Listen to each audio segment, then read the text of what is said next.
you remember that beach party when Margie Flood showed up with that doofus bodybuilder from Castleton just to make you jealous? Oh, that didn't last long. Oh, yeah, what, 5 minutes? Yeah. Noah turned on his old Romeo act and started slow dancing with her on the sand. That works every time.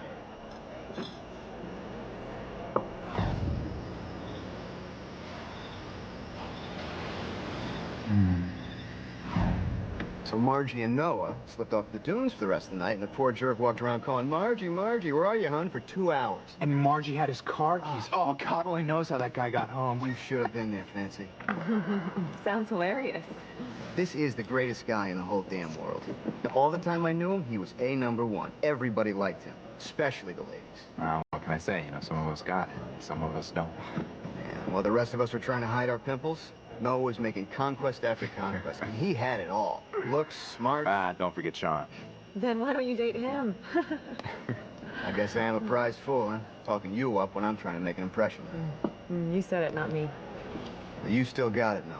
When we first got here, Fancy was staring at you like she was starving to death and you were a T-bone steak. As if. Really? Doesn't do much for your ego when your date is looking at another guy and drooling. You've got some nerve, Edmund Sinclair. I didn't know such thing. I wouldn't worry about it, Edmund, all right? Fancy's top-shelf merchandise. She'd never be interested in a blue-collar guy like me. And I'd never waste my time with someone like Fancy Crane. Long before this girl named Teresa Lopez Fitzgerald burned it down. Anyway, Stephanie is a senior at this other high school, and she thinks she's dating the star quarterback of Harmony High. She finds out Noah's the star quarterback, all right, but the freshman team knocked the varsity. Oh, man, she was mad. She drove out of town at 100 miles an hour. Oh. So she dumped you because you lied. That's not amazing. What's amazing is that once she cooled off, she came right back. She dated Noah until she went off to college. Presumably not the Ivy League. There's a whole bunch of other stories just like that. Noah always got the girl. He was the king. Whoa, was? Come on, I still am. Can't we go to our table? Hey, they haven't called us yet. So what have you been up to? It's been years. You know, this and that. Went to college, graduated, then I went on to grad school for a while. Then I left, and then, you know, went on the road.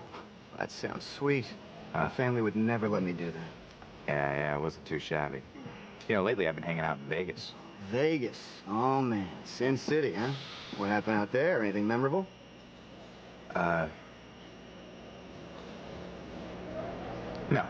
No, nothing happened out in Vegas that meant anything at all to me. How'd you live out in Vegas? Did your parents send you money?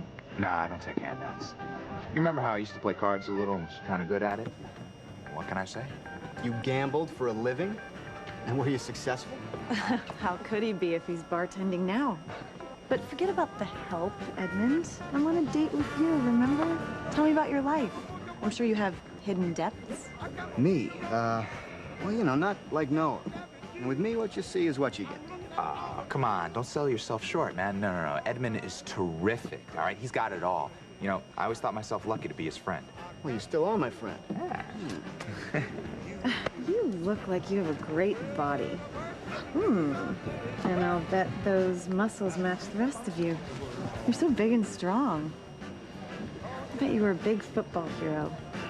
Even bigger than the bartender. You bet. Damn straight he played football. And he was his team's most valuable player 2 years running. MVP? Wow, that's really something. Never would have happened if it hadn't been for Noah. Now, I couldn't learn the offensive plays that saved my life.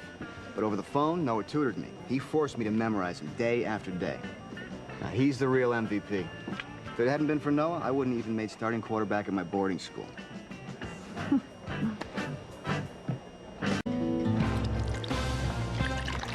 What other sports did you play? Baseball? Oh, yeah. Noah helped me correct a hole in my swing, and because of him, my game really improved. What was business school like? I'm sure you did well. Sure, but I never would have even made it into college if Noah hadn't tutored me in math. You know, he was really incredible. He really took the time to help me out. Do you like to travel? Oh, you bet. Especially France. Yeah, thanks to Noah, my French is passable. Because of him, I can make my wants known. I can order some fine wines in fine restaurants. Are you active in politics? Yeah, only because of Noah. You know, he taught me to really get involved and try to make a difference. I'll bet you're quite the ladies' man. All thanks to Noah. You know, he sat me down one day and he... Why don't you two get a room? What? Never mind. I'll be back in a moment. Make sure the table's ready by the time I get back so we can eat. Alone.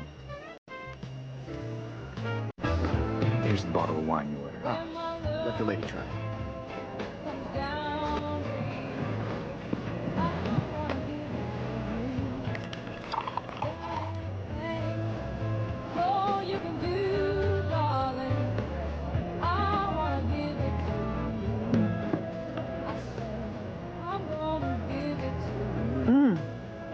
It's fabulous. Edmund, how did you know this is my favorite wine?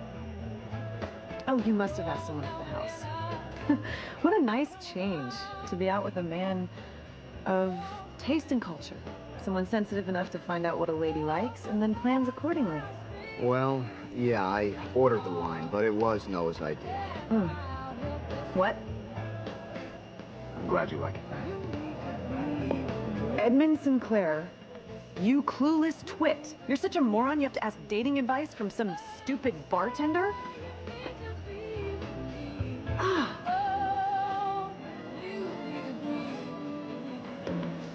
I'm out of here.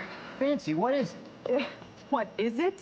I hate a man who can't make his own decisions. But your grandfather... My grandfather has nothing to do with this. Let me drive you. Sit, Edmund. I'll get a cab. I'm not wasting another minute with you or your soulmate. What'd I do? Don't worry about it, Edmund, all right? Girls like Fancy are just... they're like Arabian horses. Expensive and overbred? No, they're proud, they're wild, and they're temperamental. Some of them can just never be tamed.